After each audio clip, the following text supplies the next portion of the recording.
Que c'était la convoitise et non pas l'amour. Et le plus souvent, lorsque c'est la chose que tu convoites, tu finis par la voir. La peine. Tu sais en plus que j'ai fourni des efforts pour rien. Vérité. C'est pourquoi si on est ramassé par la convoitise, on ira d'un dégât à un autre.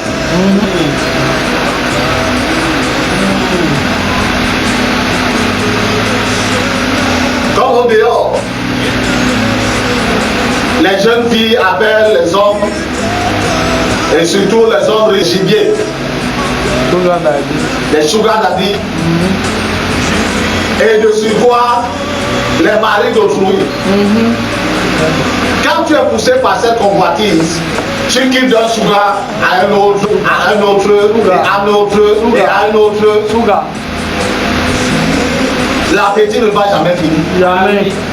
Parce qu'on aura toujours besoin d'argent pour résoudre un certain problème. Alors il y a Sugar Daddy qui va s'occuper des cheveux, de la coiffure, des greffes. Il y a Sugar Daddy qui l'a Barthélemy qui va s'occuper de l'habillement. Un Sugar Daddy Christophe qui va s'occuper du thème. Sugar Daddy et le Sugar Daddy. Un jour, ça va arriver que tout se coince dans ta chambrette. Tu diras quoi et tu verras comment.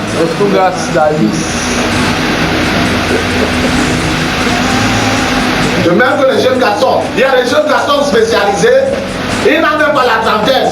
Mais ils courent seulement après les femmes mariées. Ayant plus de la trentaine. Ils ne courent même pas. Bon, disons que sa cible c'est les femmes mariées. Il y a des femmes mariées de 20 ans, non. Il y en a de 25 ans. Il y en a qui ont moins de 30 ans, non. Mais lui, il cible seulement les femmes mariées de plus de 30 ans. Pour qu'on l'entretienne.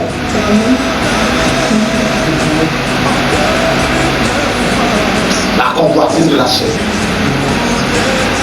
L'orgueil de la vie nous pousse à chercher à être ce que nous ne sommes pas ou nous ne pourrons même pas être. C'est pourquoi quand usurpe l'identité d'autres.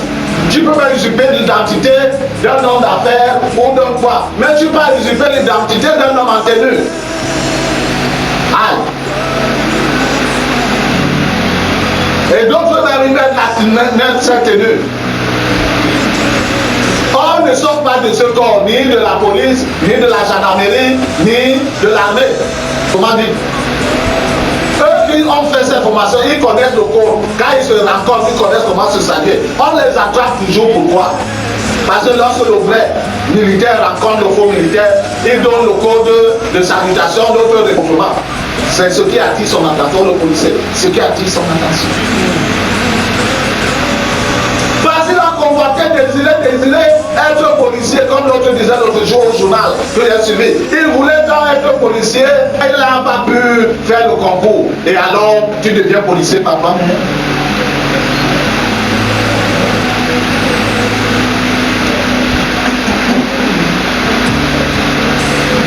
Peut-être tu convoites face de ton chef en entreprise et tu sais que toi-même tu n'es pas qualifié. Tu as déjà eu l'information de son CV. Son CV est qualifié, est bien calé. Tu sais que tu n'as pas qualité comme lui. Tu pars donc voir pour qu'on l'évince et tu prends sa place. Et lorsque les évaluations vont venir, on va découvrir que tu n'as pas le niveau. Amen. La convoitise nous pousse non seulement pas désir ou alors à faire des choses, si on peut dire, des petites choses ou des petites mauvaises choses, ça peut pousser à faire plus grand.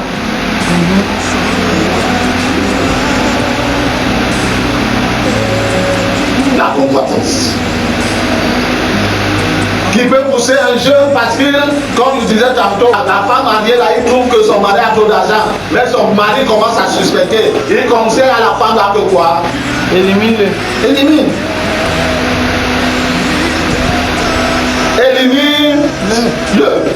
Et donc ça, en fait, c'est bien selon à toi. Bref, à nous. Et comme il pousse la femme à éliminer son mari, ça veut dire qu'il est également prêt à éliminer la femme pressée avec les biens puissants. Ça, c'est sûr. Ça, les jeunes garçons le font, les jeunes hommes, les jeunes filles le font également. À défaut de venir avec ses bagages et l'île domicile, refuser de me faire pour deuxième ou troisième femme, je viens moi-même m'imposer comme femme.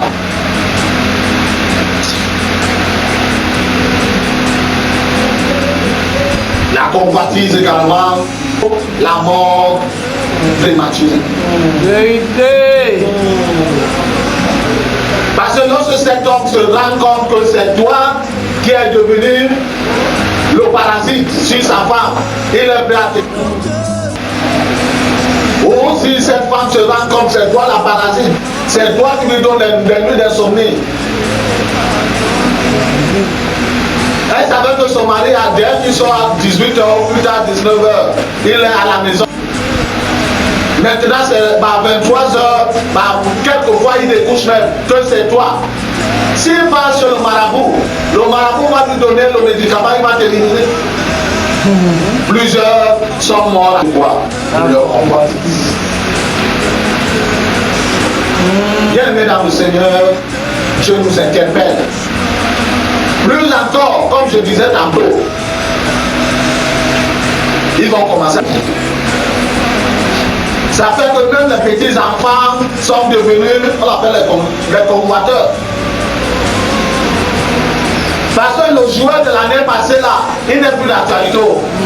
Même ceux qui devaient garder, les vendeurs, parce que tout le stock n'a pas été écoulé. Quand l'autre sort, ce n'est plus le même modèle. Ils sont encore plus embellis. Même si tu prends l'ancien modèle, tu mets au milieu, ça se reconnaît. Et tu vas dans la chambre de l'enfant, tu vois les doudous. Les doudous sont placés. Parce que ça, c'est le doudou de l'année arrière. Le doudou qui vient, c'est l'autre année. Placé.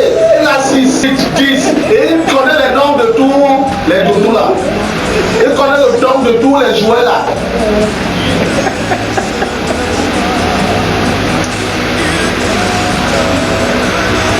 Bien aimé dans le diable est méchant.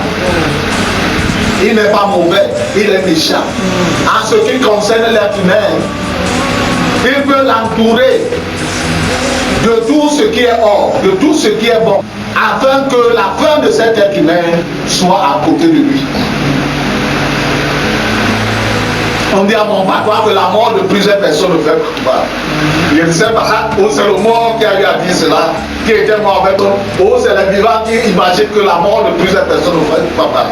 Donc lui, il connaît son sort. Il connaît qu'il n'y a plus rien à faire par rapport à lui. Il veut entraîner tout ce qu'il peut. Et l'homme de ses affaires, la convoitise. Par ces choses, il excite la convoitise de la chair, la convoitise des cieux. Il excite l'auteur de la vie. Pour tous ceux qui s'inclinent de ce côté, c'est un terrain très glissant. Tu ne te rends pas compte jusqu'où tu es allé. Et lorsque tu es pris au piège, toi-même tu ne peux plus y sortir. Une fin de grâce de Dieu. Si et seulement si dans ton cœur tu te répares. D'autres sont comme ça plongés dans la convoitise et ils se plaisent dans la convoitise. Même dans la maison de Dieu, le prédicateur, le daddy ou le bishop, pendant qu'il est à sa femme, il a encore d'autres dans l'assemblée. Et les seuls font la concurrence à la femme également mariée. L'habit que tu as, femme là, je vois aussi la voix. Même chose.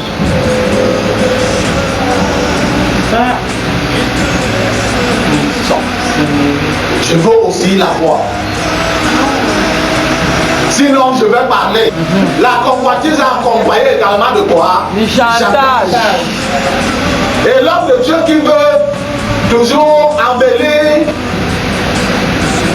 comment dire, sa personnalité et pouvoir, il va acheter. Le sac que j'ai vu, il va. Quand maintenant la première soeur, qui est sa femme, va, ou alors la deuxième soeur, qui est sa troisième femme, officieusement, bien entendu, c'est pas officiel, va voir l'autre, parce qu'on connaît, on sait que le lundi c'est pour la femme de la maison, le mardi c'est telle soeur, le mercredi c'est l'autre, le jeudi c'est l'autre, elle aussi va donner ses exigences. Et parce que l'homme de Dieu veut toujours maintenir sa personnalité, au lieu de se repentir.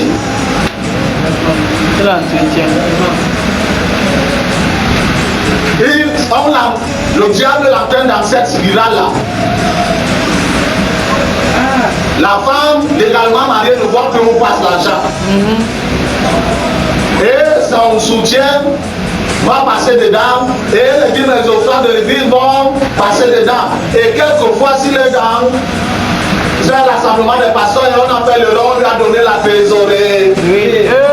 Même l'argent là-bas, disons, s'il a dans 2 fois rassemblement et on lui a donné la trésorerie, c'est lorsqu'on sera en train de faire le miracle dans ces associations qu'on va se rendre compte qu'il y a des déficits financiers.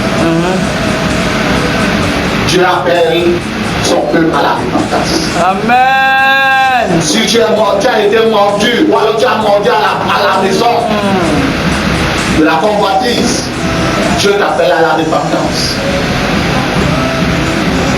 Il ne veut pas la mort du pécheur, mais que le pécheur fasse quoi? Se répandre et vivre. Parce que aussi longtemps qu'on est dans cet engrenage, le diable a le dessus sur nous. Prie Allah comme tu n'as jamais prié. Jeûne comme tu n'as jamais jeûné. Mais lorsque tu vas rencontrer un vrai démon, il ne dit pas les démons fabriqués dans nos assemblées, un vrai démon, il va te dire, tu parles encore, je vais parler. Et tu vas comprendre ce qu'il a dit dans je vais parler là. Bien aimé dans le Seigneur. Pourquoi cachons-nous les choses aux gens qui n'ont rien à dire? Ils n'ont aucun pouvoir sur notre avenir. Vraiment. Les êtres humains, dans notre assemblée, dans notre voisinage, ils n'ont aucun pouvoir. Aucun d'eux n'a un mot à dire. Alléluia. Mais pouvons-nous cacher également les choses à Dieu? Non. Et pourtant nous agissons si nous cachons les choses à Dieu. On a plus peur de nos semblables qu'on a peur de Dieu. Vérité.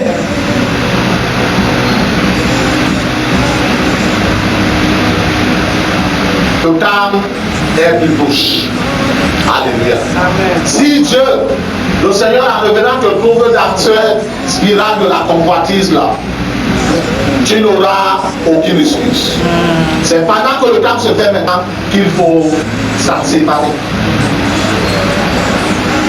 Parce que la convoitise ne vient pas de Dieu et elle ne nous mènera pas vers Dieu. Alléluia. Séparons-nous-en maintenant. Contentons, l'apôtre Paul dit qu'il se contente, il s'est contenté dans la situation dans laquelle il était. Quand il avait en abondance, il bénissait Dieu. Quand il était dans le manquement, il bénissait encore Dieu. Dieu nous appelle à nous contenter de ce que nous avons. Amen. Lorsque nous sommes bien contentés et nous lui sommes fidèles et intègres dans ce que nous avons, c'est lui qui nous fait marquer les pas. Que veulent? Ils anticipent, ils dévancent Dieu dans la marche. Et ils arrivent là où ils sont arrivés sans Dieu. Or, il n'y a pas de milieu. Soit on est avec Dieu, soit on ne l'est pas. C'est clair. Et quand on dévance Dieu, on n'est plus avec Dieu. On peut arriver quelque part, on a le renom, on a tout, mais Dieu n'est pas là. Et la personne elle-même sait là où elle est partie. Que le Seigneur bénisse sa sainte parole dans nos cœurs. Surtout que nous puissions précieusement la garder afin de la mettre en pratique. C'est ça, les saints puissants, merci pour ta parole ce matin. Merci pour la grâce de nous faire entendre cette interpellation au Dieu. Permets au roi de fidélité de gloire que l'oreille qui a entendu cette parole, qu'elle puisse faire l'éternel juste dans nos cœurs. Oh Dieu éternel, afin qu'elle puisse être gardée et mise en pratique. Je lève au devant de toi, oh Dieu de fidélité, ces personnes à qui tu accorderas la grâce de croiser ce message vidéo. Peu importe son âge, peu importe son sexe, peu importe c'est notre Dieu. Oh Papa, sa classe sociale. Oh Roi éternel, fais-lui entendre ta voix au travers de la mienne. Amen. Par ton esprit. Et fais-lui entendre cette interpellation, Seigneur notre Dieu, aussi urgente. Oh Père éternel, toujours par ton esprit. Pendant ce moment d'écoute, oh Dieu sait seulement si elle se dispose à écouter, étant également ta main gracieuse et entendre, oh Seigneur notre Dieu, une œuvre particulière dans sa vie. Là où tu trouves, oh Père éternel, notre roi, le besoin de la guérison, étant ta main guérie au nom de Jésus. Là où Seigneur Dieu, notre roi, tu trouves le besoin, Seigneur Dieu, notre roi, de la reconstruction, étant ta main reconstruite, Seigneur. Là où tu trouves le besoin de la reconstitution, étant ta main reconstituée au Dieu. Là où tu trouves le besoin de la récréation, étant ta main récréée au nom de Jésus. Amen. Car toi tu connais chaque être humain parfaitement, Seigneur notre roi. Sois élevé et glorifié, sois célébré et béni, car tu as toujours agi selon tes permissions divines. Que la grandeur et la gloire te reviennent au nom de Jésus. Amen. Amen.